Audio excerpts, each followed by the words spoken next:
Assalamualaikum warahmatullahi wabarakatuh.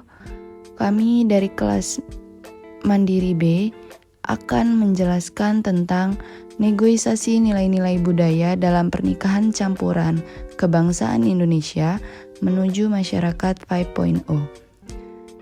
Yang pertama akan dibahas adalah tujuan. Tujuan yang pertama adalah untuk mengetahui bahasa yang digunakan dalam berinteraksi sesama anggota keluarga di pernikahan berbeda negara.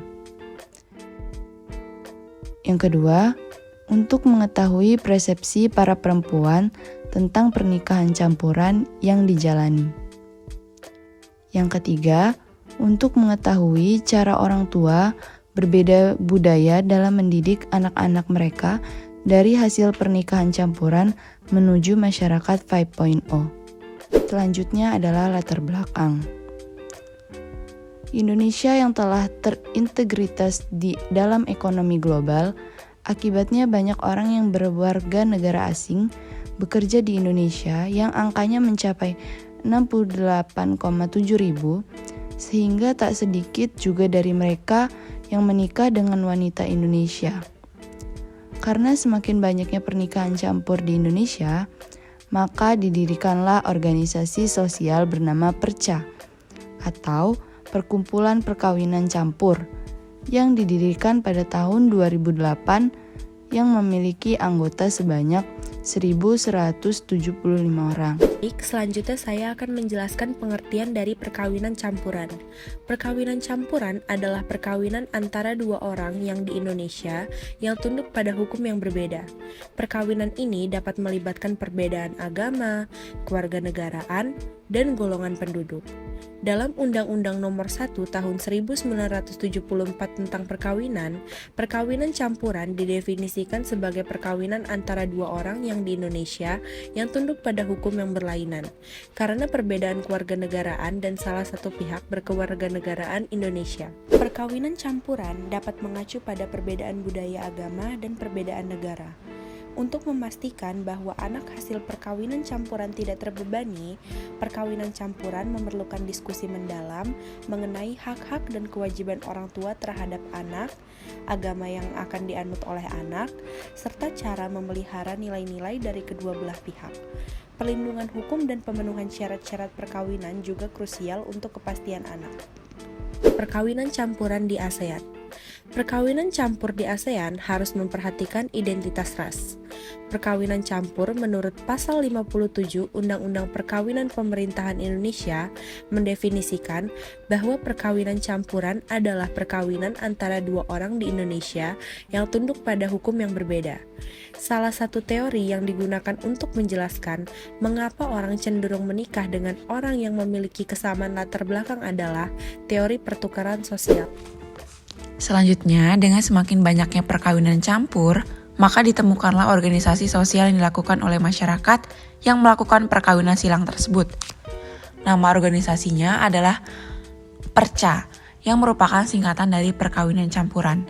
Tujuan dari organisasi Perca adalah memberikan informasi kepada para anggotanya mengenai masalah-masalah hukum dan advokasi perubahan dalam peraturan perundang-undangan yang menjadi perhatian para anggota. Selanjutnya, perkawinan campuran warga negara di Indonesia dapat diasumsikan terjadi melalui kontak ketika orang-orang melakukan perjalanan keluar masuk Indonesia untuk tugas internasional, untuk mendapatkan pendidikan, serta turis dan sebagainya.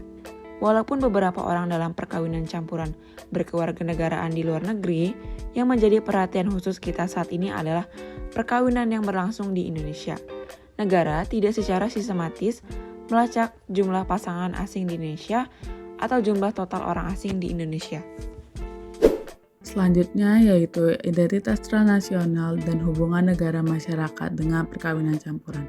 Perkawinan campuran kewarganegaraan adalah perkawinan yang salah satu pasangannya berasal dari negara yang berbeda.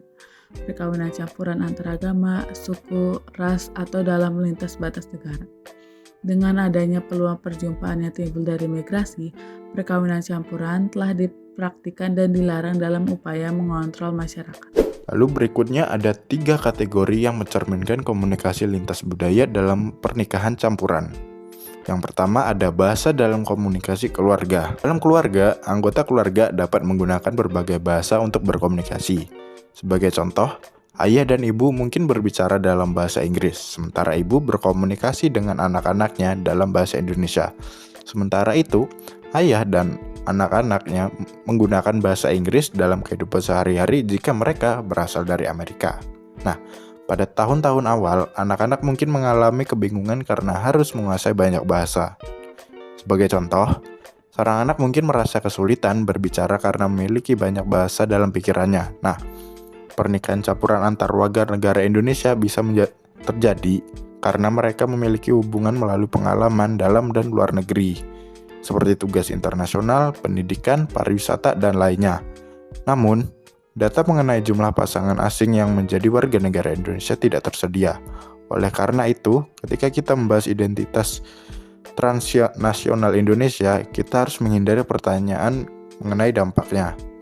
Yang kedua itu adalah persepsi perempuan tentang pernikahan mereka.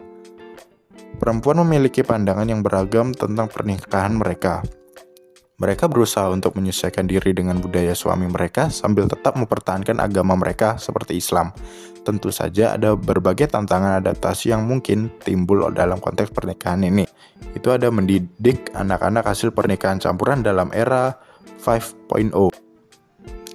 Lalu ada teknologi 5.0 dalam mengatasi tantangan pernikahan campuran. Teknologi 5.0 ini merupakan pendekatan modern dalam mengatasi masalah yang muncul dalam pernikahan campuran. Di era ini, kita memiliki akses yang lebih mudah ke teknologi canggih seperti internet, aplikasi, dan perangkat pintar. Pasangan dalam pernikahan campuran dapat memanfaatkan teknologi ini untuk mengatasi berbagai tantangan yang mungkin akan muncul. Nah, salah satu manfaat utamanya adalah kemampuan untuk tetap terhubung dengan keluarga dari berbagai negara melalui video panggilan dan media sosial. Hal ini membantu dalam menjaga hubungan yang kuat meskipun jarak geografis memisahkan.